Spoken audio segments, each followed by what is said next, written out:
Prima il tira e molla con il bidone del vetro, poi la lotta a colpi di bottiglia e ombrello e alla fine spunta pure un fumogeno.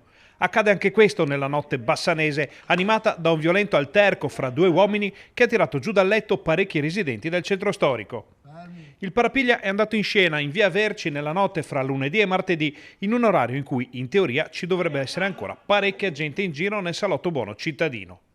L'orario, segnato nel video che sta facendo il giro del web, colloca la vicenda poco prima di mezzanotte, quando due individui iniziano a menarsi. Uno di due ha una bottiglia in mano, l'altro semplicemente un ombrello. Quest'ultimo intima al suo avversario di andarsene a casa. Prendi vai a casa. Prendi vai a casa. Che? Fermi.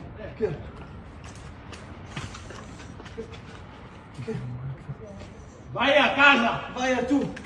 Alla fine i due sembrano abbandonare l'arena, ma il rumore di una bottiglia rotta alza di nuovo la tensione e quando quello che sembra più giovane monta sul monopattino per seguire l'avversario, i ruoli si ribaltano.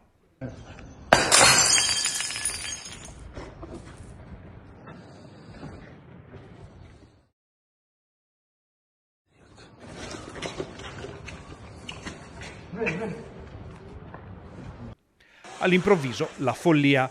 Non si sa neanche come e da dove, ma spunta un fumogeno rosso con il quale il giovane va a picchiare per ben 2 volte contro l'ombrello dell'altro protagonista di questa incredibile scena, prima di darsi alla fuga.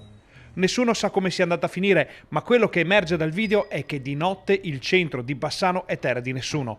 Terra di risse, terra di scontri, di urla, di fumogeni usati come manganelli. E chi vive in questa terra di nessuno non è affatto contento di tutto ciò.